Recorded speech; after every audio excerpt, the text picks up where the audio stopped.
Meus amados, nós vamos continuar o nosso estudo em livro de Efésios e à noite nós provavelmente vamos ter uma mensagem mais propícias para esse momento da Páscoa. Efésios capítulo 4, nós vamos ler de versículo 30, onde nós ficamos até o término desse capítulo. Efésios capítulo 4, de versículo 30 em diante. E não entristeceis o Espírito de Deus, no qual fostes selados para o dia da redenção. Longe de vós toda a amargura, a colera, a ira, a gritaria e blasfêmias, e bem assim toda a malícia. Antes, sede uns para com os outros benignos, compassivos, perdoando-vos uns aos outros, como também Deus em Cristo vos perdoou. Amém. Creio que primeiros versículos do capítulo 2 também faria parte do trecho, mas nós vamos ponderar as nossas meditações apenas até esse ponto. Paulo, ele começa nesse trecho, a partir de versículo 21, falar de maneira prática o que significa ser um homem novo. O que significa ter uma vida nova e se vestir desse homem novo em Cristo. E esse homem novo, ele tem a ideia de transmitir o caráter de Cristo, de ser a imagem daquele que o criou. Mas essa imagem nossa é um processo em andamento. Nós não nascemos naturalmente com isso, mesmo quando nascemos de novo. Mas quando nós nascemos de novo, sim, nascemos com uma natureza em qual é possível esse processo de crescer, ser cada vez mais maduros e assim refletir em nossas vidas o caráter de Cristo. E o caráter de Cristo não é apenas algo teórico ou filosófico, mas ele é algo bastante prático que muda a nossa forma de ser, a nossa forma de se relacionar com Deus, a nossa forma de se relacionar com a natureza, a nossa forma de se relacionar com as pessoas e a nossa forma de se relacionar conosco mesmo. Em outras palavras, o homem novo, ele interfere em toda a nossa estrutura, na maneira que nós nos relacionamos com tudo. De fato, ele muda a nossa vida de forma visível e de forma que isso afeta todos os nossos relacionamentos, tem implicações em todos os nossos relacionamentos e de forma assim que o divino pode se ver em nossa forma de se manifestar e ser glorificado através disso. Por isso não será algo próprio ao homem, por isso ele não glorifica o homem, mas é algo próprio à natureza divina.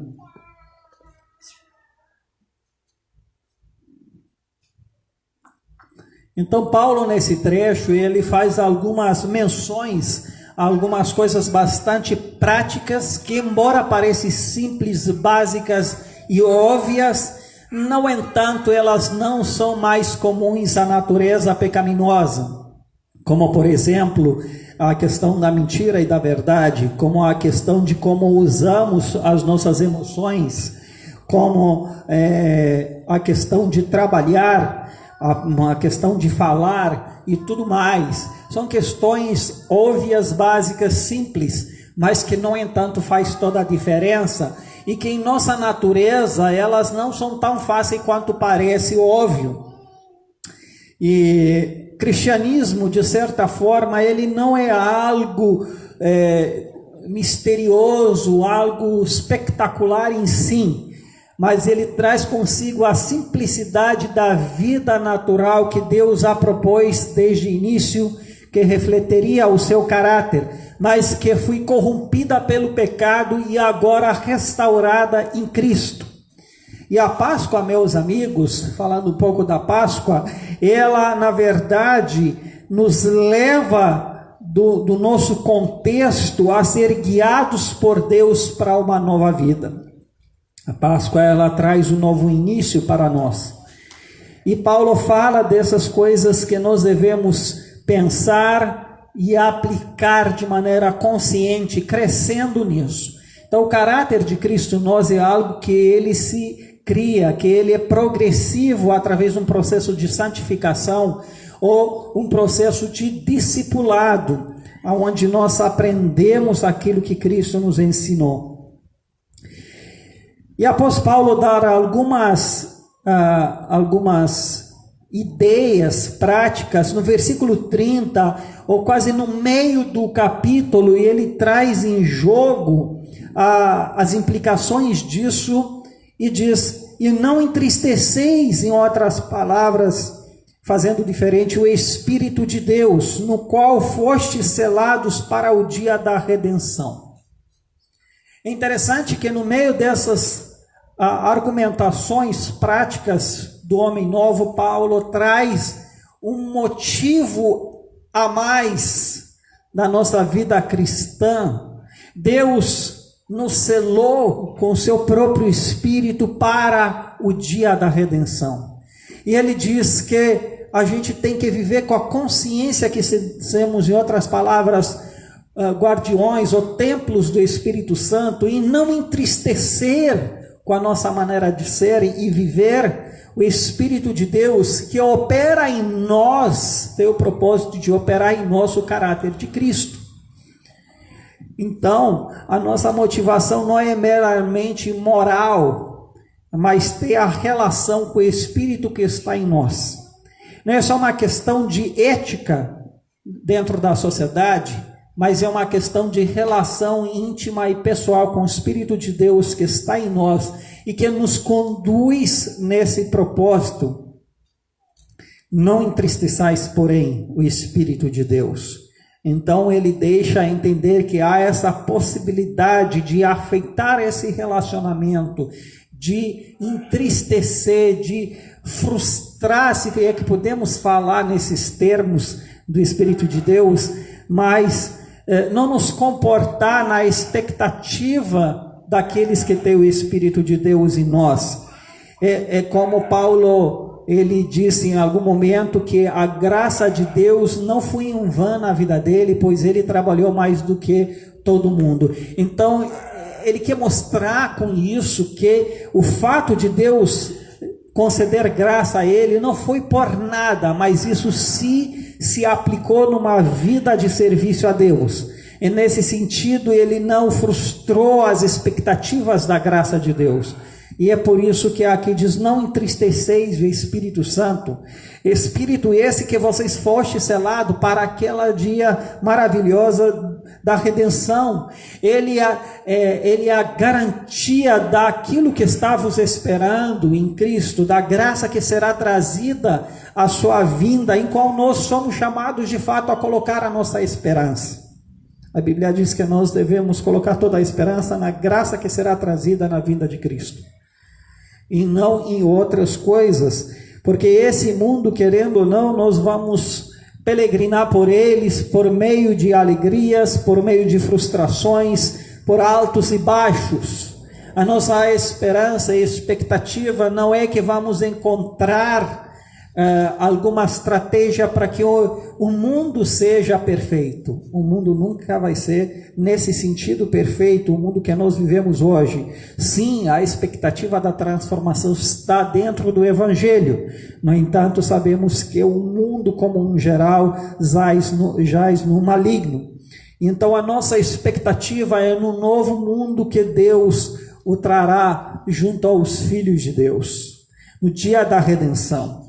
É nisso que nós colocamos a esperança, por isso que nós não nos deixamos frustrados com as circunstâncias alheias ou com as notícias mais negativas que foram, porque nossa expectativa está na graça de Deus que está por vir. E é por esses dias que nós fomos selados com o Espírito de Deus. Então, não entristeçais esse Espírito que de fato está em vós, opera em vós. É um selo daquele dia, daquela maneira de ser, daquele dia onde vocês serão transformados de fato a serem como Cristo, porque vão ver Ele face a face.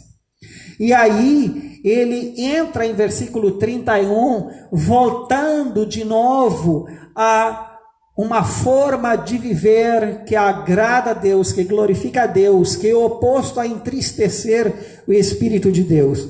E aqui diz: longe de vós toda amargura e colera e ira e gritaria e blasfemia e bem assim toda malícia. Então veja que aqui, na verdade, o apóstolo Paulo, ele fala que devemos nos afastar daqueles sentimentos e atitudes que não são de característica do homem novo e que de fato não agrada a Deus, não glorifica a Deus, entristece antes o Espírito Santo. Longe de vós amargura.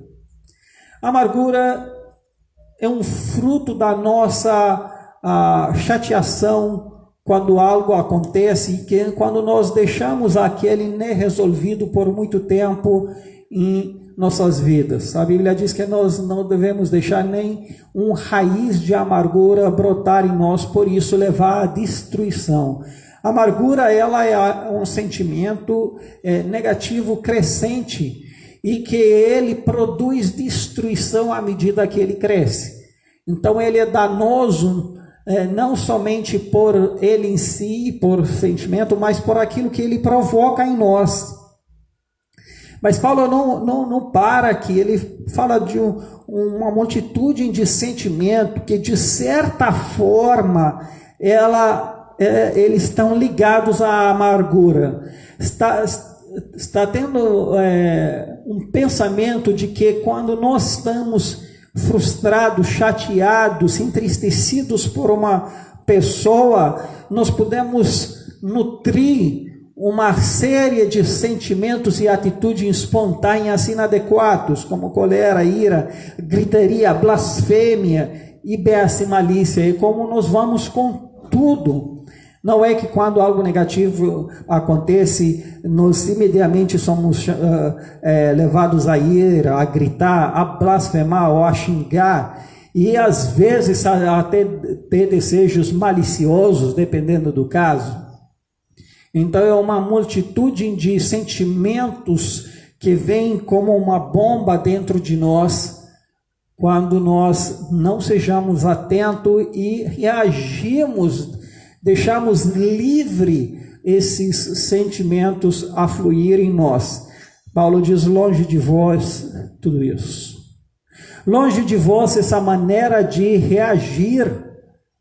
E curta antes que isso chegue perto. Não deixa isso estar presente em vós, em vossos relacionamentos, em a maneira que vocês olham para outros e se relacionam com outros. Porque isso não é cabível, no entanto, a um homem novo. Minhas folhas voaram aqui. Antes, sedes uns para com outros benignos, compassivos, perdoando-vos uns aos outros, como também Deus em Cristo vos perdoou. Veja como Paulo segue com esse paralelismo, Paulo segue com essa ideia de que não seja assim, mas seja desse jeito. Então, o Paulo dá o negativo primeiro de como nós não devemos ser, mas ele não apenas nos diz como nós não devemos ser e nos deixa assim no escuro, mas ele nos dá a maneira de ser, com que substituir essa atitude. E eu quero dizer que quando nós não fazemos o certo, naturalmente seremos inclinados a fazer o errado. Nós não podemos estar numa posição neutra por longo tempo. Ou nós vamos para um lado, ou nós vamos para o outro. E então, por isso que é muito perigoso, quando algo acontece com nossas vidas, não tomar atitude conforme as Escrituras, olhar para as Escrituras e tentar reagir àquilo que acontece, muito embora aquilo que acontece possa ser negativo, pode ser algo que nos afetou, nos frustrou, pode ser que foi uma injustiça que nos foi provocada, mas se nós não pararmos para olhar nas Escrituras o que deve ser feito nessas situações, nós naturalmente deixamos que a nossa natureza velha se manifesta em toda a sua forma. Então, uma maneira de não fazer isso é buscar fazer. Então, quando deixamos um evento nos afetar sem que nós tentamos resolver e reagir conforme as Escrituras, com o tempo aquilo vai nos consumar e todas as outras coisas vão vir sérias na nossa vida. Então, a gente deve ter esse cuidado quando algo acontece e ver o que as Escrituras dizem a respeito disso.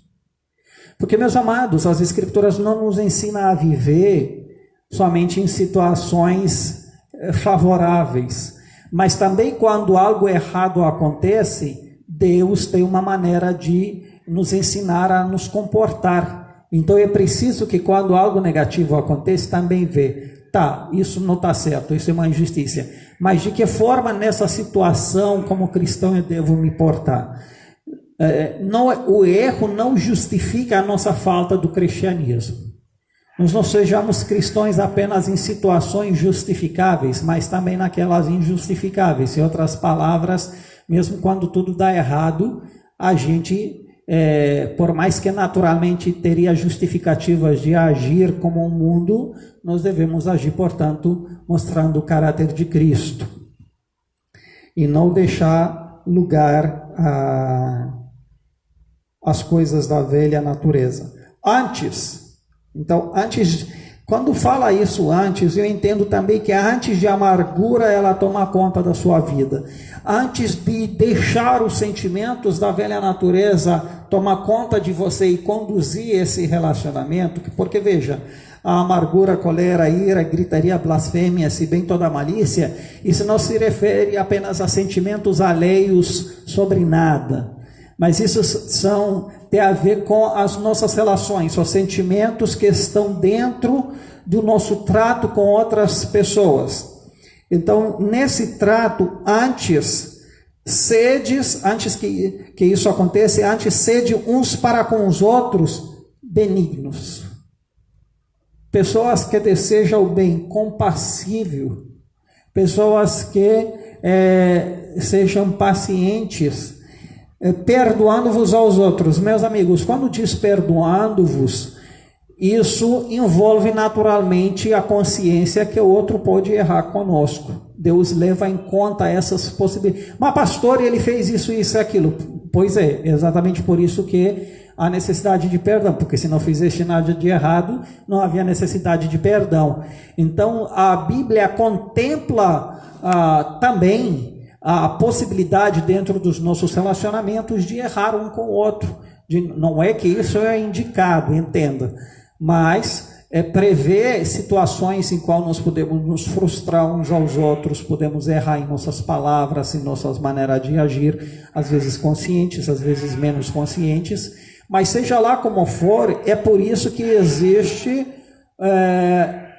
Bíblia não existe meios de se lidar com isso. Bíblia não nos deixa em nenhuma situação sem saída, de tal forma que seremos justificados em agir como não cristãos. Aqui diz perdoando-vos uns aos outros. Então, se essa é a situação, se você se sente lesado por alguma coisa ou por alguém, se você se sentiu injustiado, se você se sentiu de certa forma entristecido, então perdoa. Então, quando você não está perdoando e acha que assim está justificando de agir como você quiser, você está errado também, porque você naquele momento também deixa de descumprir a palavra de Deus em relação ao seu irmão. Não é porque ele errou que deixa você sem culpa, porque cada um de nós temos a responsabilidade em relação aos nossos irmãos. Eu dei a responsabilidade de me portar certo com o meu irmão, mas também tem a responsabilidade de perdoar o meu irmão caso que ele não se porta certo comigo. Se ele não se porta certo, isso não anula o erro dele. Mas quanto a mim, agora eu sou posto também de tomar uma atitude. E ele tomar uma atitude errada e ele vai responder por ela. Mas agora é minha vez de agir. E se eu não estou perdoando, eu me coloco na mesma posição como ele. E eu também erro. porque o erro dele não me livra da minha responsabilidade de agir certo, não torna justificável, agora com base nisso, fazer o errado, seja em relação a ele, ou seja em relação a qualquer outra coisa. E isso é grande problema de muitos que deixam a igreja, abandonam a igreja, se desvia. Muitas vezes, eles usam como base algum defeito da igreja. Geralmente, as pessoas falam, eu saí da igreja, eu não fui mais naquela igreja, porque fulano e fulana falou desse jeito comigo, porque pastor ou conselho, porque a igreja não tem amor, porque uma e outra. Então, em outras palavras, eu estou embasado em fazer o que eu estou fazendo, porque eles estão errados. E ainda que possa ser que isso está certo, que eles estejam errados, a pergunta é, isso torna você certo abandonar as coisas que Deus está te pedindo? Como, por exemplo, congregar com sua igreja, como, por exemplo, se submeter à autoridade, como, por exemplo, dar seu dízimo e as ofertas que Deus está pedindo a você, como você não deixar de ser responsável com o corpo de Cristo. Isso justifica algum momento? Não, você se faz culpado de tudo isso, muito embora você tomou como base para essa ação o que outros fizeram, mas isso não isenta você em canto nenhum. Isso mostra que você é tão pecador quanto outros que erraram com você, ou mais, porque às vezes nós nos valemos de erros que outros fazem conosco para de fato esconder males maiores que está dentro do nosso coração. Talvez há muito tempo nós não nos importamos com a igreja, com Deus, nós somos responsáveis, temos pecados escondidos, mas não temos uma justificativa diante dos olhos dos outros para nos desviar. E então, na primeira situação em qual alguém erra conosco, nós encontramos a maneira de fato de fazer aquilo que há muito tempo nós pensamos em fazer. Há muito tempo, na verdade, nós somos infiéis, mas agora nós temos, como se diz, um bode expiatório, nós temos algo. Então a Bíblia não nos deixa, meus amados, em nenhuma situação para poder fugir das nossas responsabilidades. Perdoai-vos uns aos outros, é uma responsabilidade. Então quando dá esse mandamento é porque Deus prevê que erros sim, pode acontecer mesmo no meio dos seus escolhidos, mesmo na comunidade cristã, pode sim acontecer injustiças, pode acontecer erros, não que são desejáveis ou encorajáveis, mas isso é possível. Mas a gente está precavido quanto a essa questão em agir com compaixão, com perdão, como também Deus nos perdoou em Cristo. Então, o que isso quer dizer? Que nós, em isso, mostramos, nessas situações, nós mostramos a ação de Deus conosco, a ação amorosa e graciosa de Deus conosco. Mostramos o seu caráter, porque Deus fez a mesma coisa conosco. Em outras palavras, nós também estivemos na situação daqueles que erraram contra nós. E nós, por nossa vez, precisamos ser perdoados. Então, nós também fomos na situação do quem errou, do culpado. E Deus nos perdoou em Cristo. Por isso que também agora é nossa vez, para que olhamos para o culpado com compaixão, o perdoando, assim como Deus o perdoou em Cristo. O que é isso dizer Deus perdoou em Cristo? Por que ele falou isso? Só não falou, poderia dizer simplesmente como Deus nos perdoou. Mas por que ele diz em Cristo? Bom, o meu entendimento é que o perdão de Deus envolveu um sacrifício por parte dele. Não foi só uma questão teórica, pronto, Deus decidiu perdoar. Deus decidiu pagar o preço do erro. Deus decidiu pagar as consequências do erro, acatar isso. E isso, claro, levou a um certo sacrifício por parte dele, que foi, nesse caso, o próprio Cristo. Então, meus amados, perdão não é só uma questão de sentimento. Perdão é uma questão de acatar o prejuízo. É de você estar pronto a pagar as consequências, se necessário. Por exemplo, existem situações quando alguém faz algo entre nós que não há possibilidade daquela pessoa pagar o preço, de pagar o estrago feito. E aí perdoar envolve não somente dizer eu te perdoo, mas eu acato os prejuízos, eu pago os prejuízos. É claro que quando eu faço isso, envolve uma atitude de sacrifício voluntária. Eu pago por algo que eu não fiz, eu pago por algo que não fui eu que, vamos dizer, provocou aquele prejuízo. Então, nesse caso, eu deliberadamente eu levo o seu prejuízo sobre mim. Eu levo a sua carga sobre mim. Eu escolho a acatar o prejuízo e a pagar o preço. E isso envolve um sacrifício. Então, muitas vezes, nós não queremos perdoar porque, na verdade, nós não queremos pagar o preço. E não queremos acatar o estrago, nós não queremos perder nada. Mas perdão, em muitos casos, nos leva a aceitar o prejuízo. Perdão nos leva, em muitos casos, a pagar o preço e leva a certos sacrifícios. Perdoar envolve sacrifício. Por parte de Deus, nos perdoar envolveu a própria vida de Jesus Cristo. Então, perdão, ele vai ao ponto de amar ao outro, de pagar o estrago e salvar ele das consequências do erro. Então, isso que é o perdão. Perdão não é só um sentimento. Perdão é uma escolha que fazemos em pagar o preço. Porque quando nós não perdoamos, ao contrário, em versículo 31, quando fala de amargura, colera, ira, gritaria, blasfêmia e malícia, quando nós não perdoamos, em outras palavras, fazemos por onde o outro vai pagar o preço, ele vai pagar por isso.